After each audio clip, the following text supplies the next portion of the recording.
제가 보기에는 지금 별로 그렇게 많이 회자되진 않지만 우리 민주당이 정권 자리가 피자도 저번 부채 같이 되겠구나. 우리나라도 36이 되겠네. 이런 생각도 좀 해봐요.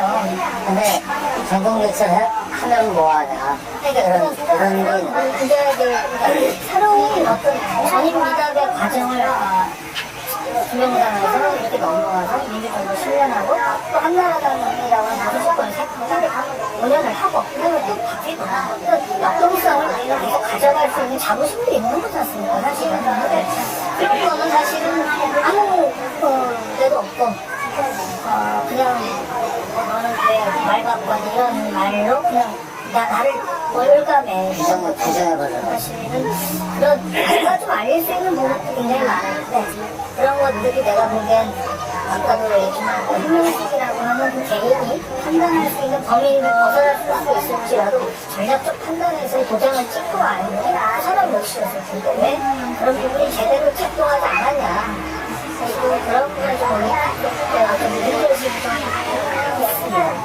그래서 이제 굉장히 리더라는 게 굉장히 이제 정치 철학적으로도 아까 말씀하셨던 부분 중에 의사결정을 단순해야 된다. 그 말과 참 동의하는 건 우리 민주정당이라고 하는 형태는 단순하지 않지 않습니까? 그 구조 자체가 그렇고 또 이 정당을 이끌어온 사람들이 운동이라고 하는 사회운동을 몰랐던 사람들이었다면 상관없겠지만 그런 사람들이 많이 참여해서 그걸 끌어왔던 사람들과 토론을 하고 이쪽 반박하면 내가 내 논의를 통해서 제압하려고 하는 그런 습성을 만약에 버리지 못했다면 사실은 말씀하신 것은 이상적이지만 그렇지 못할 수 있는데 그럼 어떻게 해소할 거냐 그러면 결국 그 대중에게 보여지는 절차와 우리 내부적인 절차가 분리되고 마치 장막에 있는 의사결정 구조일 수는 있더라도 그런 분리 형태가 사실은 현실적으로는 더 맞는 거 아니냐. 그러니까 이게 단순해야 된다라는 것에 빠져가지고 기본적인 절차를 무시하는 공간이라는 건 말이 안 되는 거죠. 문재인 결정은 항상 일리고 각자의 의견을 가지고 토론하는 그런 문화는 정착되어 있는 거니까 이게 또 강점일 수 있는 거죠. 네. 그런데 이제 방금 말씀하신 것처럼 정말 신속한 결정이 이루어져야 될 때 이럴 때는 그 어떤 핵심의 그 결정구조 그러니까 의사결정을 할 수 있는 단위에서 신속하게 해야 된다. 방금 말하자면 내가 보여지는 건 말고 당을 제가 이제 안에서 떠나본 지가 오래됐습니다. 지금 현재 당의 아까 이제 의사결정이라든가 여러 가지 이런데 지금 너무나 경직돼 있기도 하고 편협하기냐 대파 중심으로 돼 있고 사실 속소하고 말하자면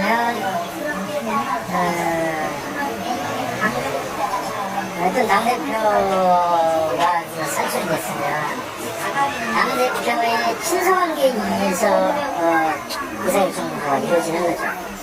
그래서 그걸 가지고 최고위원회에서 접촉을 하는 건데 그 이전에는 물론 양해를 구하기도 하지만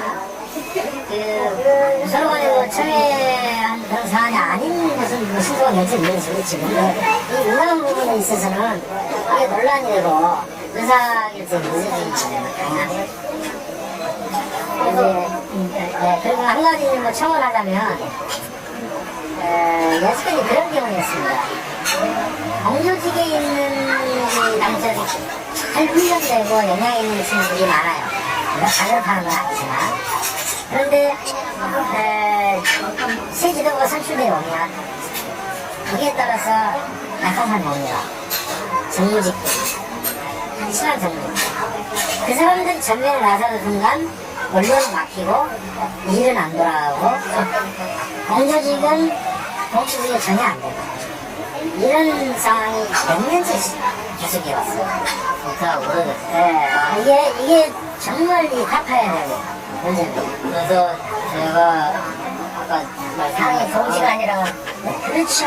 만일에는 투쟁의 장소로 내려버렸고 그리고 소규모의 대표하고의 친소관계가 있는 소위 상봉을 했죠. 여기에서 결정관이 이루어지기 때문에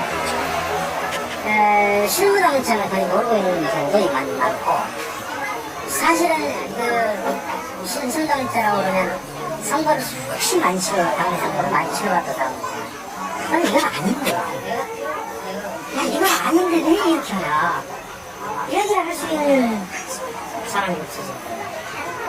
그리고 전혀 동기부여가 안 되니까 알아서 다 하겠지. 이런 식으로 제가 정색하여가지고 어느 이제 어떤 분이 이렇게 모시면서 누군가가 얘기를 하면 뭐 이런 거 있잖아요. 제가 삭되게 무슨 뭐가 뭐 총태나 이런 것이 아니고 좋은 말이니까 직접 만나게 해드릴게요. 직접 만나서 이렇게 소통시켜주는 게 참고들이 할 일이잖아요. 근데 실무국장들하고 그 당대표하고 수시로 복귀하고 아니면 공개적인 협상에서 보고받고 해야 되는 것이 필요합니다. 그럼요. 그렇게 해줘야 되는데 정승희 대표가 굉장히 잘하십니다. 그것들을 안 하고 그냥 지네들이 그냥 취합해가지고 지들이 게이트 캠핑을 하는 거예요. 그러면 당대표가 제대로 된 판단을 못하는 거예요. 언론을 찾아서 내가 직접 막 들어서 자기가 스스로 밤에 조용히 앉아서 판단을 해야 되잖아. 정책 결정을 해야 되는데 그걸 안 하니까 한들 몇 사람만 믿고 그냥 그 사람들을 통해서 뭐 보고가 올라오면 이게 수사 상태가 그거는 잘못된 판단을 하죠. 왜냐면 이번에 뭐 이제 한미일 패트이나 뭐 폐기 뭐 이런 것도 어떻게 보면 진보진영과의 연대가 중요하다. 이것에 그냥 내몰진 거잖아요. 따지고 보면 사실 그걸 한 게 못 지내다녔던 거야. 그러면 그것이 잘못된 거라고 그래도 자기가 가잖아요. 그럼 자기가 책임지고 가야지. 폐기한다고 지금 말을 바꾸면 당연히 별명이 잡히죠.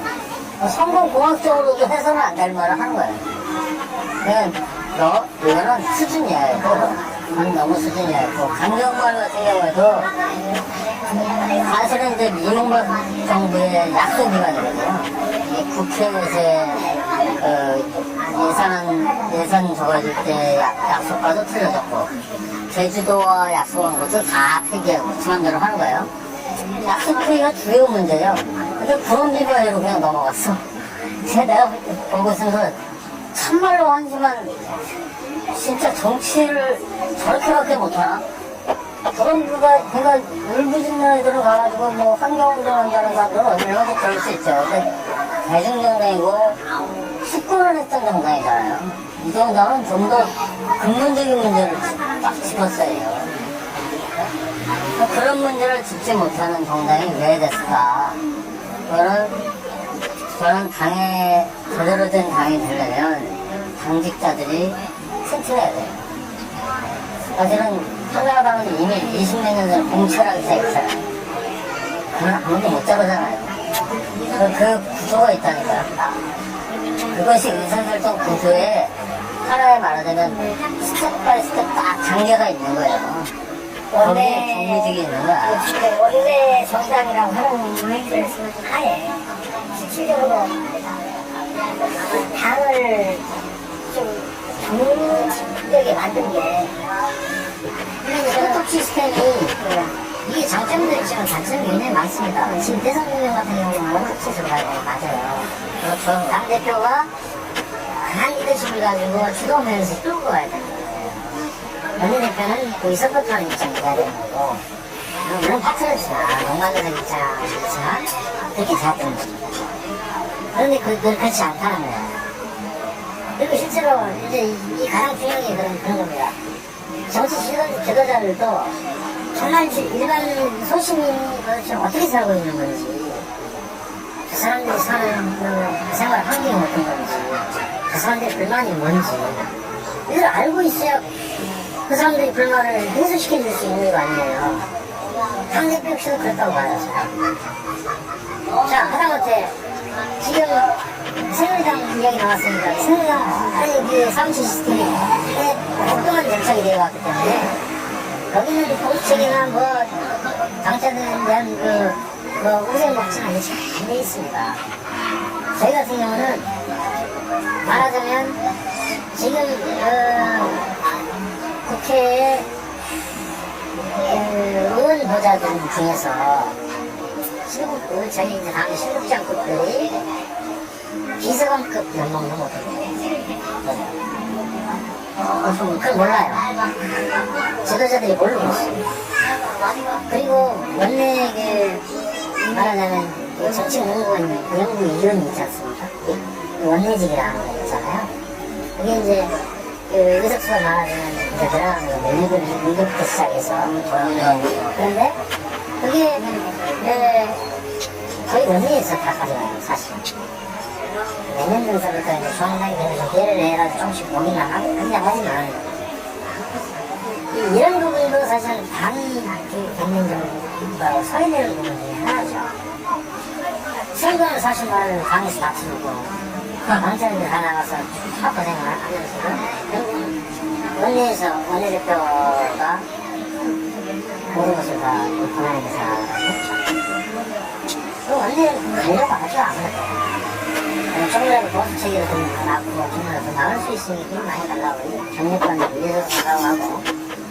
하지만 이제 당사자들한테 물론 그런 문제도 있어요. 이런 보수고 직급이고 이런 문제에 연연할 때는 네. 손을 안겨보고 이런 사람 그런 얘기를 아는 사람은 당시에 자격이 없는 거죠. 그렇죠.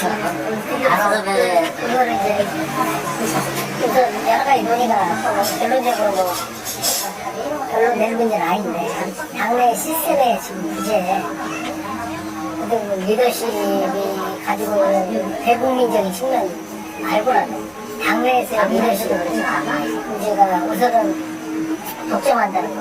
패스들이 의사결정 구조에서 민주성도 지고 당의 민주주의가 다시 엉망이라는 얘기잖아요. 그렇게 되면은 당의 통합성, 힘의 결집 이런 문제가 역량들을 소홀화시키고 최적화시키는 문제가 그게 지금 중요한 과제라고 나타나는 문제고요. 근데 그 문제가 이제 대선을 앞두고 있잖아요. 그리고 대선 후보의 선대위하고 당하고의 지금 브릿지가 지난 2002년하고 2007년도에 지금 나타났었잖아요. 저는 이제 저렇게 통합적으로 운영을 할 수 있다고 봅니다. 예전에 후보 선대위 같은 경우는 항상 그래요. 후보 선대위라는 것은 일단 비서실을 다 꾸려갖고 비서실에 좋은 자원들을 다 집어넣었어요. 그래서 거기를 뿌려주는 형식으로 하거든요. 항상. 근데 잘못될 수 있어요. 다른 사람들이 소외되니까. 그렇죠. 외부의 사람들은 비서실에 들어가지 못하면 사실 소일거리 하는 거예요. 그리고 당에 실제로 그 당의